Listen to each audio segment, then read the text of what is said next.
Goyo, happy birthday, man. I'm sorry I didn't get to see you out this weekend on your birthday, but shout out to Goyo. Good to go. Awesome, man. Great. How you Thank you doing? for having me on. Of course, man. How was the rest of training?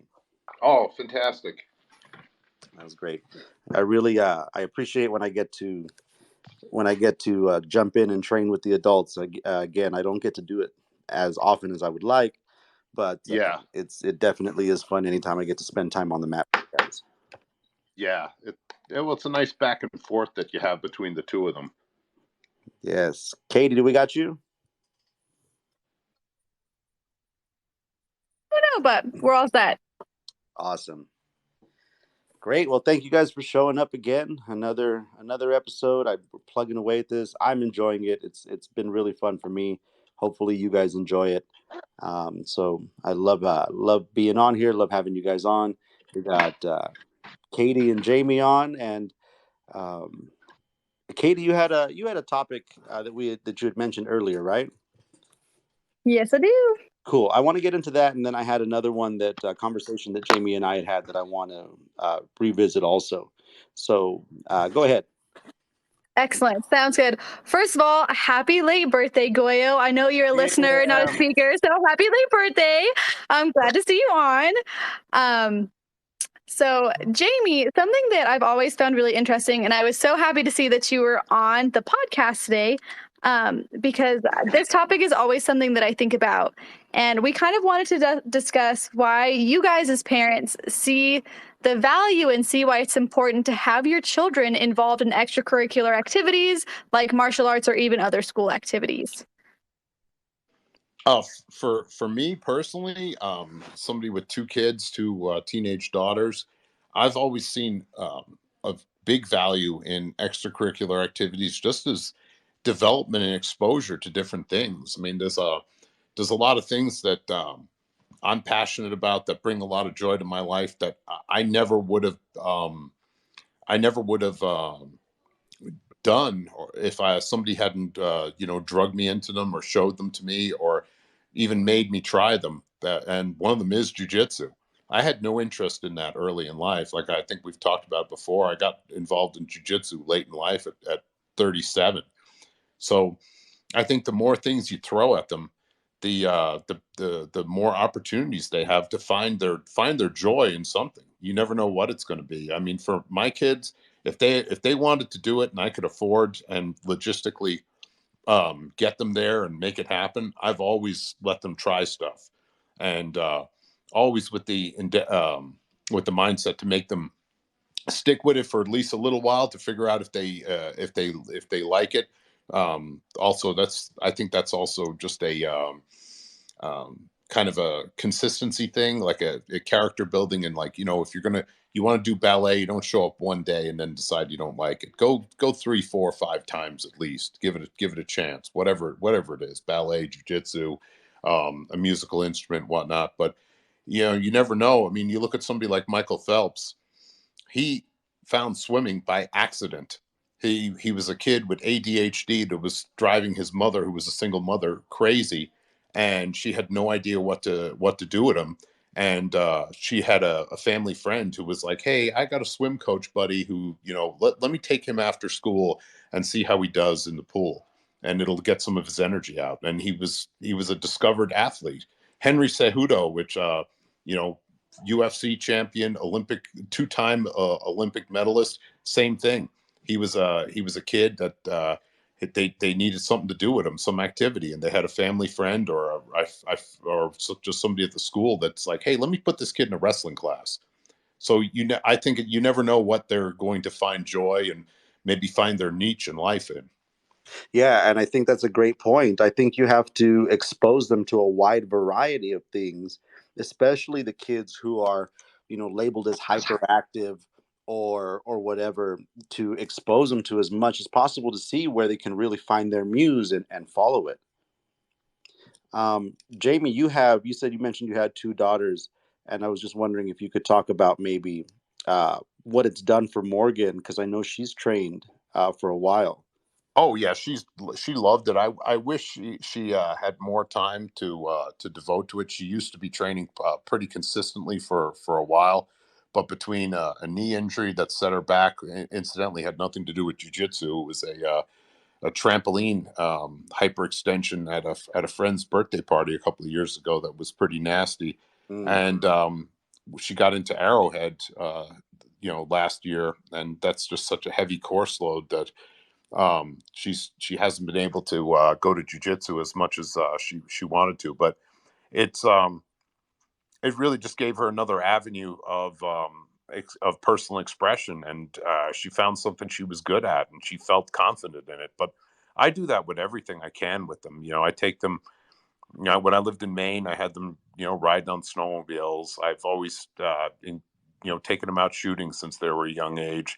Anything I could expose them to, I always did. And I think one of the things martial arts does for them is it does actually it gives them exercise, it gives them discipline, it gives them focus, and it gives them all that in, through a vehicle where if you have somebody who's good at teaching it, they're able to do it where the kids don't even know that they're exercising, learning discipline, learning focus, learning how to behave. That's another thing, and how to listen to rules and do what they're supposed to do when they're supposed to do it.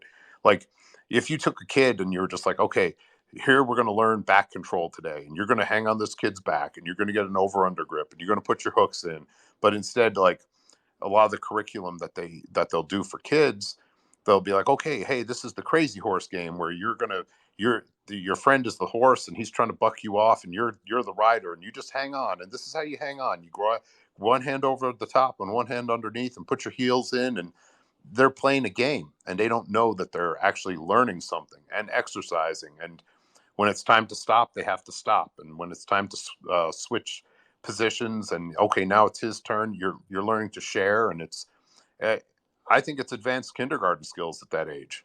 nice. That's a good way to put it. And you know what? It's great that you brought that up because I have to say, man, I was so impressed with you. You came out this last weekend and you helped us out. We were invited to go to that event at your work, and I was amazed at how well you worked with kids and how good you jumped into the chaos because it can be crazy. And Yeah. it was amazing, man. It was great to see you interact and work with the kids on that level and just kind of help us. It was a huge help to Jackie and myself. Oh well, thank you. We appreciate you coming. You guys added a new facet to an event that we've had there every year. Of course, we didn't have it last year because of COVID. Everything was shut down, but it was really nice to have you guys there, and I enjoyed every bit of it. It was really fun. It was a new experience for me, and hopefully the kids enjoyed it. I know. Hopefully, we did add a little bit, something new, an activity that the kids could participate. And at the beginning, I wasn't sure, but man, it grew into something that a majority of the kids really enjoyed. Yeah. That's awesome. Katie, did you have any remarks on the topic? Yeah, I think first of all, I'm glad your event went really well. Jamie, could you actually give us a little bit of context on what that was, just for anyone else listening in? I saw a bunch of pictures and thought it was super cool, and I want to hear a little bit more about it. Well, they have at the border patrol station annually a take your kid to work day where the kids can come to work and they get to see and explore and touch and play with a lot of the stuff that we have at work. And they bring out the guys from special operations who are like our SWAT team and our search and rescue guys, and they bring out the elements from the horse patrol. They have the horses there. One of the big hits with the kids is always the canine program. They get to see some of our better dogs and better handlers working together as a team to show them how the dog works, how the dog finds people, finds hidden narcotics, hidden persons, the control and the discipline that they have over the dog. They show them firearms, specialty vehicles. They have an inert firearms set up with what we call simunitions. The kids actually get a chance to fire them on a little range that's set up. It's just a little fun family event. But this year we were able to bring Mark along and incorporate some of our use of force training with it. And we did. It was kind of a loose program. We had like maybe an idea to do a little bit of bully proofing, but the kids ended up We just kind of ad-libbed it as we went, and the kids had a really good time with it. Especially a lot of the kids that were repeat customers. Maybe they've gone last 2 years and they've seen all our crap already. They've already seen the dogs and the guys with the SWAT gear, and the scopes and the ATVs and the horses, and now they have something new. And we had mats there, and the kids were able to play some of the games, some of the wrestling games.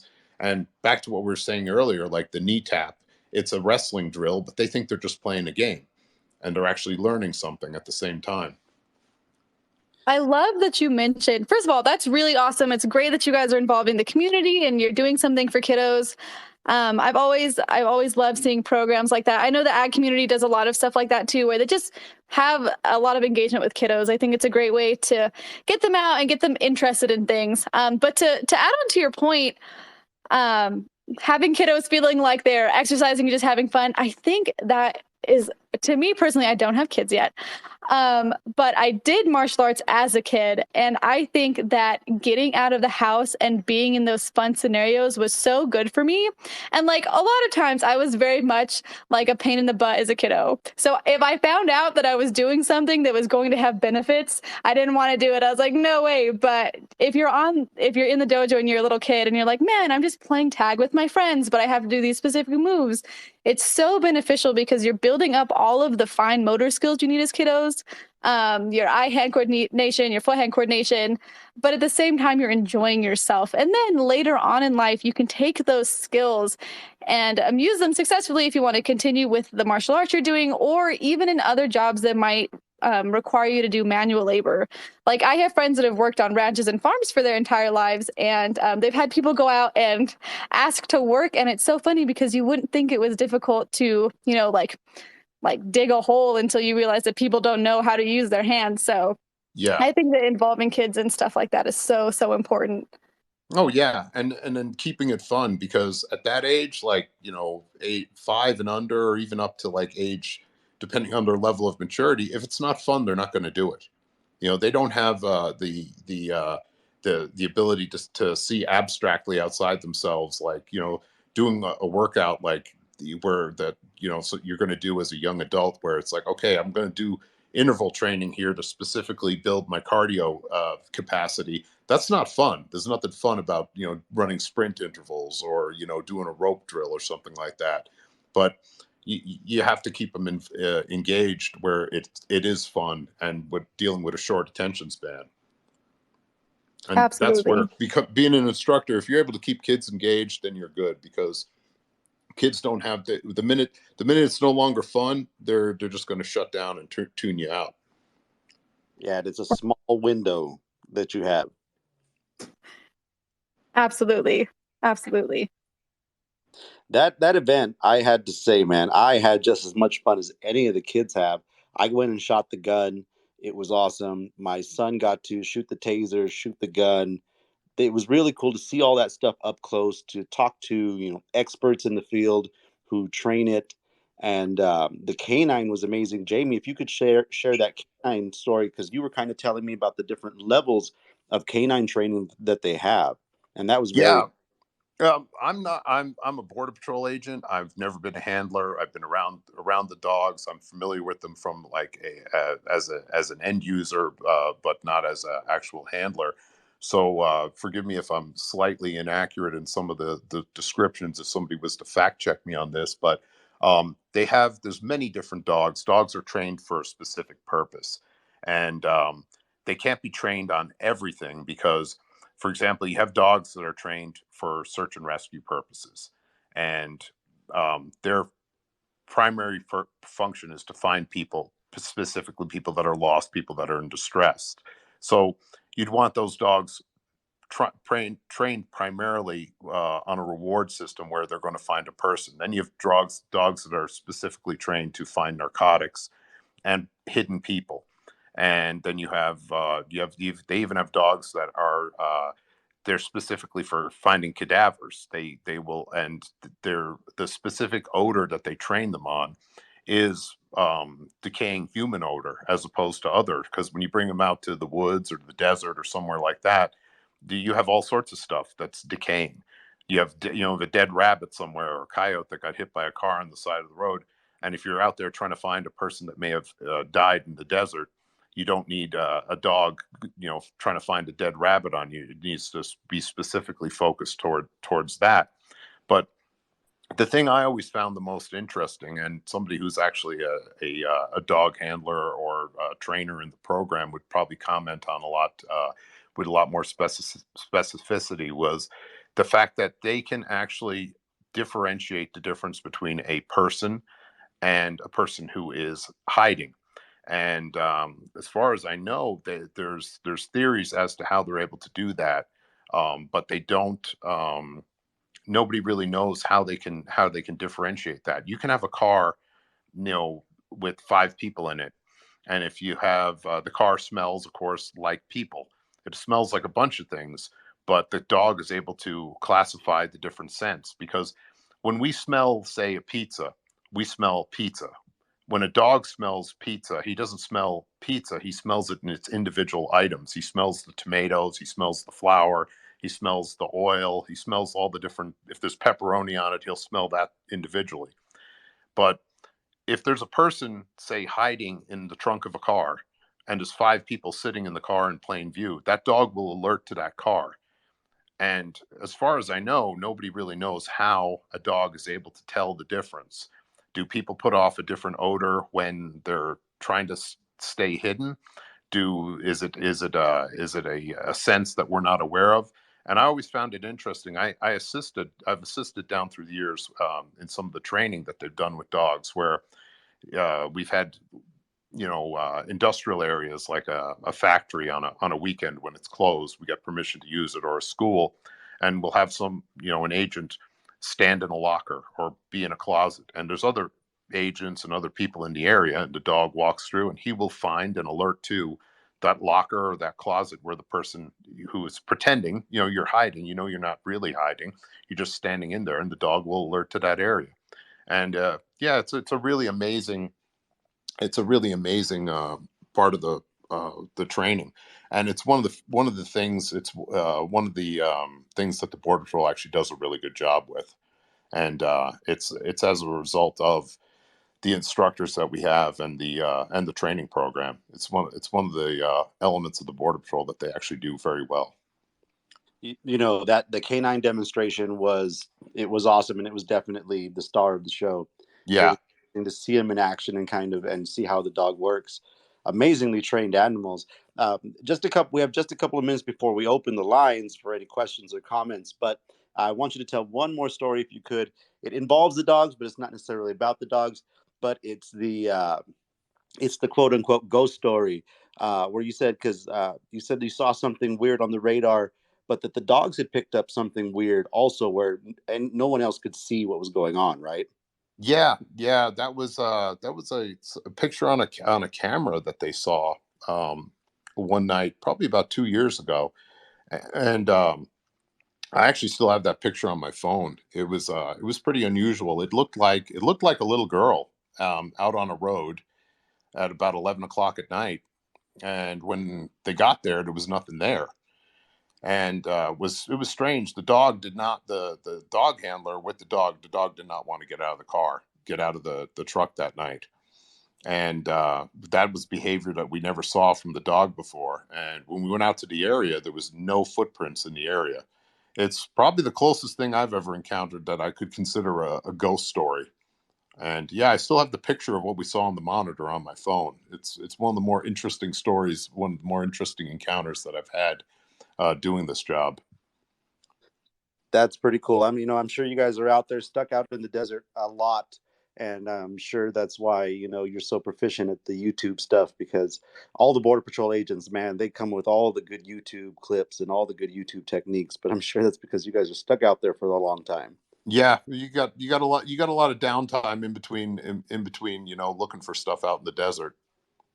Yeah, definitely. That was a good one because, yeah, you said you run drags, so you guys run drags across the road to clear any, Yes. right? So that way around what time certain things are happening, right? Yeah, it leaves a clean surface so you can come back there and look. It's almost like how a Zamboni works on an ice rink. It cleans it up really good, so then you can go back and check, and you're not looking over old stuff and trying to figure out how old it is. it gives you an approximation, of how old something is.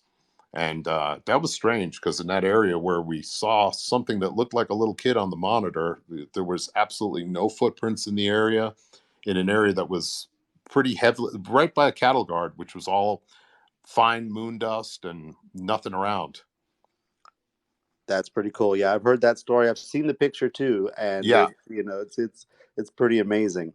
But man, Jamie, I want to thank you for coming in, for talking again. I'm going to open up the lines. If anybody has a question, you can raise your hand. If I don't get to you, if you have a comment about the topic today, which was kids and extracurricular activities, or specifically martial arts, which was awesome, or anything else. Katy, thank you for a really good topic today. Yeah, of course. It's my pleasure. I have maybe an idea for the topic on Wednesday, since it's May the 4th. Um, I was thinking about all of the good things that jiu-jitsu gets you to do, kind of just like incidentally, you know, doing laundry, or hygiene, clipping your nails and stuff like that, in your diet. But since Wednesday is May the 4th, I would love to talk about the dark side of jiu-jitsu, and maybe have the conversations about the stuff that you're not told when you first join, and kind of the things that we put up with in quest of continuing to practice this art. So maybe we can visit that one on Wednesday. Ooh, I love that. Just as a shout out for everyone, you got to listen in on Wednesday because that's a really, really good topic. I would love to do that. That sounds like a great time. Awesome. Yeah, whenever somebody walks in, we're always telling them about the good things that jiu-jitsu can do for them, and confidence, and and losing weight, and martial arts, and all this stuff. But we don't tell you about maybe the bruises and the cauliflower ear. So maybe we can touch on that stuff for the next one. Sounds like a plan to me. Matthew, did you have like a question, or did you have something to say? Can you hear me? Yes, sir. Well, I was just going to mention kids class, even for those without kids. It's incredibly rewarding to be a coach. I started coaching kids at my first jiu-jitsu school just to burn time. Work was 5 minutes away from the gym. I would get out of work 2.5 hours before adults class would start. So I just asked the professor one day, hey, could you use somebody else to help? I just need to burn time. Otherwise, I just sort of sit around watching for that extra hour. And I did. And I've come to realize something about coaching kids class after you do it for a while and develop some relationship with the children, the families. And it's that we can offer a guaranteed positive experience for every kid in those classes, no matter what. So no matter what's going on at school, no matter what's going on at home, somebody could have passed away, they could be getting bullied, whatever. But they're going to have some sort of victory to celebrate every single time they step in and they spend an hour in our classes. So anybody who might be listening, or maybe somebody can take this away and spread the good word. If you're wondering if you should ask your professor or your coach if you can help with kids, you absolutely should. Give it to them. It's kind of a community service. That's a great comment, Matthew. I love that one. What age of kiddos are you coaching right now, Matthew? 5 to 12 was today's class. Awesome. Is there anything that you've experienced with those kids where you're like, man, they're going to grow up and they're going to take this home, besides the actual martial arts experience? Well, something that I've learned about myself I didn't have until, I was 28 years old and I started training, which is a short-term return on investment of habit and time. So you can drill a technique 15 times in a day. And the next day, right, you go home, you sleep on it a little bit. It's like practicing an instrument. We might not hit a chord or a melody so easily, but, you do it, you get back into it the next day thinking, great, we're going to have this grind. I'm going to have no idea what my fingers are doing. And a little bit of that muscle memory kicks in. You go, oh, I did learn. These kids, we train them Monday, Tuesday, Wednesday, Thursday, Friday, Saturday. So they learn something Monday and Tuesday. By Saturday, if we're going to recap that technique, they're going to have that in their muscle memory, and we can celebrate it together. So they learn early and quickly that if they put in the effort, they put in that little bit of grind, they can get results. It's guaranteed. So I think it's a very important lesson for them to learn early. That's awesome, and that's a great way to put it. I love the kids class, and I've said it before. I didn't expect to love it. It was probably my least favorite class when I started. One of my favorite memes is I think it's like a monkey holding an orange or something, and or somebody like holding an orange out for a monkey, and it's like the professor to the new blue belt, trying to get them to come in and teach kids class. Um, because man, I didn't want to do anything but give that class away when I first started. And now it's the absolute most rewarding thing that I do in my day, or probably in my life, is teach those kids. I loved how, Matthew, how you mentioned, how they're very honest. If there's a death in the family, if they're having trouble at school or having trouble at home, they're going to tell you. They're not like adults. We keep all that shit bottled in, right? And we go to jujitsu because we need a release, and we get out there and we practice, and it makes us feel better, and then we go home, but we don't open up like kids do. Kids are so honest. And I had one kid, we did a summer camp, and we're in the middle of mitts, and the kid just looks at me. He's like, my mommy and daddy were fighting last night. Yeah, and you have to step back and deal with that, hopefully in the proper way. But that's how honest they are. Do you get any of that stuff, Matthew, with the kids that you're working with? Yeah, of course. A few weeks ago, they had to put down a dog. Um, a brother and sister lost their dog, and they were kind of sad about it. And 2 months ago, my first professor had to retire from the sport, and a lot of the kids were kind of wrecked about that. So an important thing to several of us coaches who decided to stay on with the new ownership was to give them that continuity. We're aware of the impact we can have. We're not just fixtures. Excuse me. I don't know exactly what to call it, but we are kind of fixtures to them. Even if I'm not running kids classes, I help. But I've been helping for so long, and some of these kids have known me for so long that I am part of the experience. I can give them that stability, that reliability. They know what they're going to get when they walk in and they see me. I try to offer a very consistent, reliable experience. So when these kids dog passed, to me, I was going to act like nothing was different on the mats. They were there for the jiu-jitsu. I was going to celebrate every tiny little victory they had. They did one rep really well. We're going to celebrate it. We're doing laps around the mats, running. I like their form. I'm going to celebrate it. Not even necessarily to distract, just to help them be present and focus on what's happening. That's great. And it's definitely challenging. Like I said, kids are the most honest humans on the planet. And if you can teach kids class, you can teach anyone. But the victories that are won on the kids mat, I think, are much more profound and much more life changing. An adult comes in who doesn't know jujitsu, or who may be out of weight, overweight, and jujitsu gives them a purpose again, or it gives them something that they can enjoy and be healthy. But for a kid, I think it does so much more. And I know my sister's listening, and I've seen it in my niece and my nephew. I've seen it in my own kids. I've seen it in every kid that's come on to the mat and stayed with it. There is, profound change in that person's life. And where I, as a person who came into jiu-jitsu in my 30s, it definitely changed my life for the better. But that's for maybe 30 years. If you can reach a 10-year-old, you've got 50, 60 years of impact that makes on the person's life. And it's just amazing. I think that sometimes, I know personally when I was doing martial arts, my dad had been diagnosed with cancer.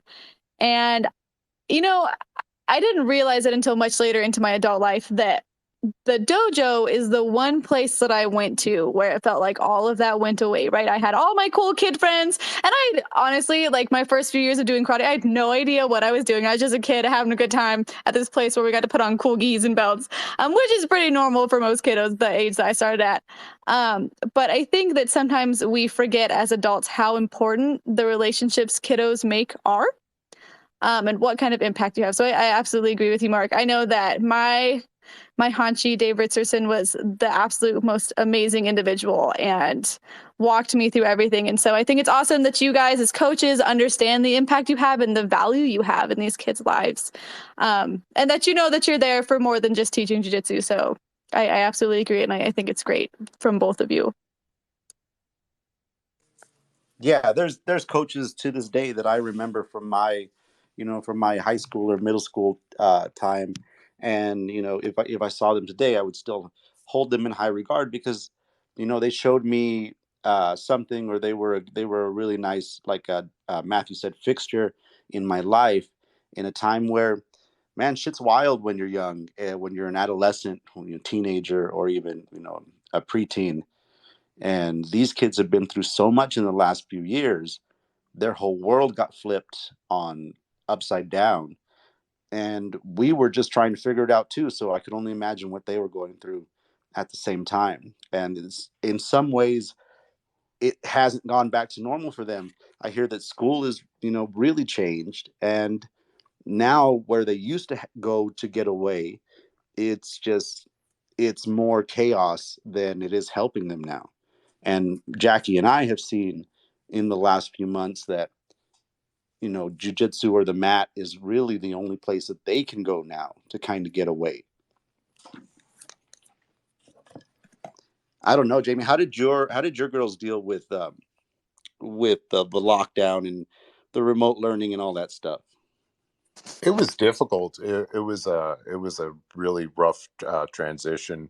Um, I don't want to speak ill of the school district, but they certainly weren't prepared for it, and the infrastructure just wasn't there for, I don't know how many kids are in this school district for them to just seamlessly switch over to some type of remote um, setting. It was certainly wasn't adequate at all. And we can debate. There's a whole lot of different opinions about how necessary it was, and how good it was, and what actually came out of it at the end of the day. But it was bad. I mean, their whole lives got turned upside down, and one of them was a lot more adaptable than the other one. And yeah, it was any constant that they had in their life got disrupted. I can remember when the whole place was shut down except for all the big box stores, because for whatever reason the government determined that Home Depot, Walmart, and Target could do whatever they want, but meanwhile they were going to throw somebody in jail for operating a nail salon or a jiu-jitsu school. One of the things we did, I was doing with them after, well, I was going to say after school. They didn't have school. I'd come home from work. I was taking them over to the mall, the parking lot at the Mesilla Valley Mall, and I taught both of them how to drive because the parking lot was empty. And I made the most of it. I mean, I my life didn't change that much in regard to, I went to work every day. I would drive to work. It was kind of surreal, through like a ghost town where everything was shut down. Everything except for, like, the grocery store. They were letting 15 people in at a time, and you had to wait in line outside. And then I would go to work and do what I always did. And then I'd come back home and everyone was there, and they'd been cooped up in the house all day. They were going out walking the dog. The dogs were getting their legs walked off of them because they were sitting around the house taking the dogs out for 3 or 4 walks a day. But yeah, it was highly, highly disruptive to the kids, especially. Yeah, and I know that when they went back to school, again, it wasn't the same school that they had left. It wasn't, they weren't able to interact the same way. The teaching the teaching core is, vastly overworked and understaffed right now, Yeah. and it's not getting any better.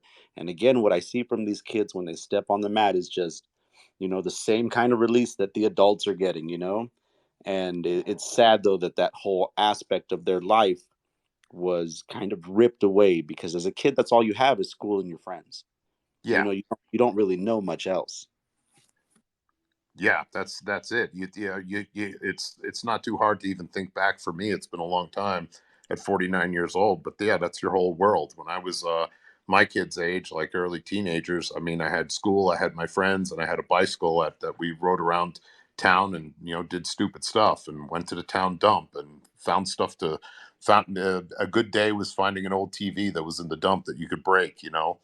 Um, After school activities. I ran cross country all through grammar school and high school. That was my thing back then. And it would be I can't imagine how disruptive it would be. I think at first I saw it with my own kids. At first they were like, "Yay, pandemic!" We have a vacation, and 2 weeks turned into a year of Zoom classes they were stupid, and that isn't a slight on the educators or the school district. I mean, I can't imagine having how many different schools they have, and it's like all of a sudden you're going to do this all online, and kids who don't have computers or don't have good Wi-Fi and trying to find workarounds. I mean, it was just a nightmare. Yeah, it was. And, kudos to the people that were able to keep going and keep operating. Thank God we made it through. We're really, lucky to have gotten through that. Blessed. We had good people like you who supported us through that. And Yeah, and that's one of the things I always admired about you and Spencer. You guys like basically started a business, what, a year before that? like 6 months, 5 months. Yeah, 6 months before that, and not only did your business survive where many others didn't, but it actually grew, and that's a credit to you guys. Yeah, thank you. I appreciate that. And we have Professor on here. I mean, I don't know if your mic's working, man, but you're definitely welcome to jump on. It was definitely a crazy experience. Uh, yeah. What's up, everybody? Yeah, times were definitely tough during that time. I jumped on. I had a question for Jamie, and I don't know. I see you a lot, and I've never asked you this, but I'm curious if you have one favorite technique, and two, was there like a moment in your training, maybe early on at another gym you had trained at or at Zia, where you knew, like a turning point where you knew that you were going to make jiu-jitsu a lifetime pursuit and not just a small piece of your life?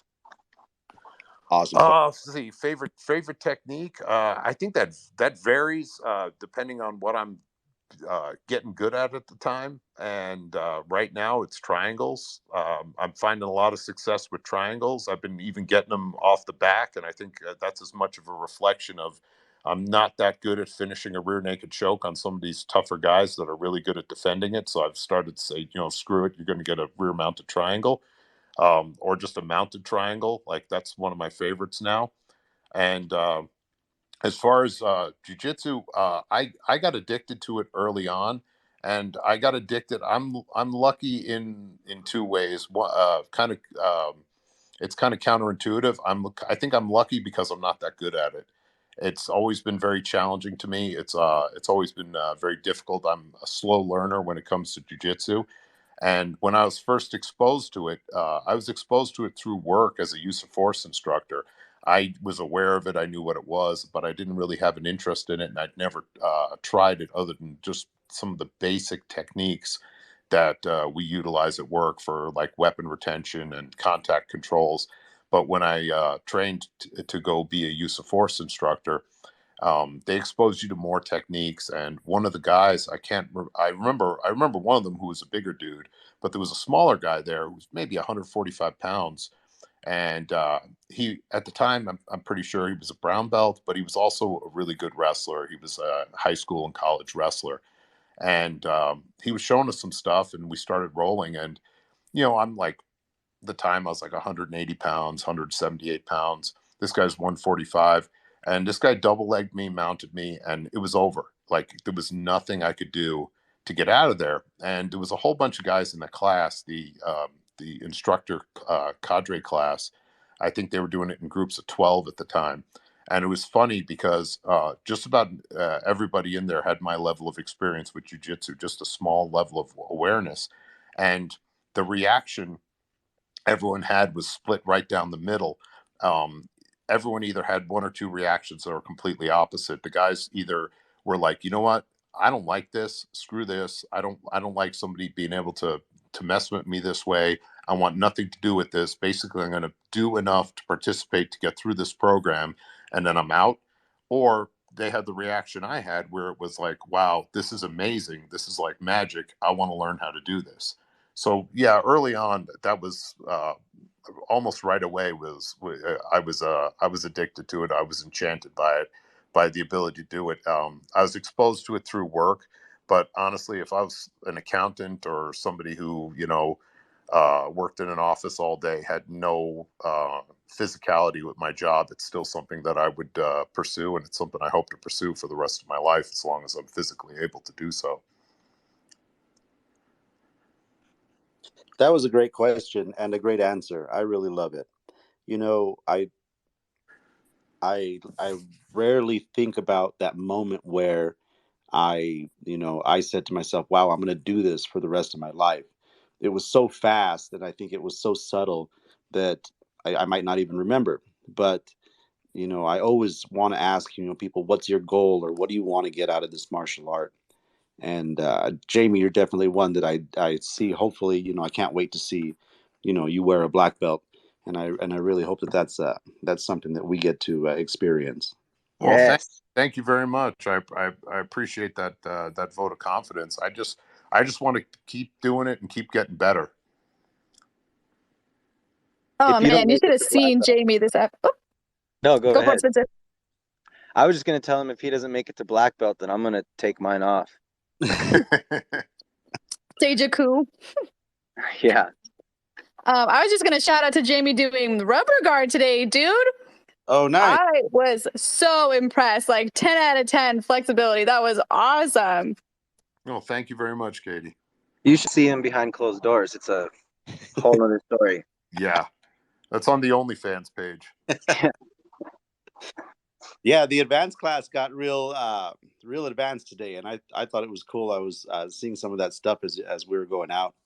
I'm impressed, Jamie, if you run with that crowd, because I ditched that one a long time ago.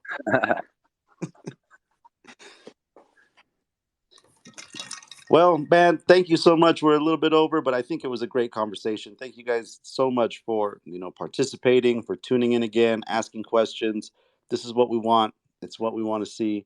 Jamie, always great to talk to you, man. Absolutely. Thank you for inviting me. It was a pleasure being here. Absolutely, man. Thank you so much. Katy, once again, hundreds all over. Yeah. Thank you. Thank you. It's always a pleasure. Thank you, guys. I appreciate it. Be safe. Hopefully, we'll see you guys soon. We'll see you later. Peace. Take care.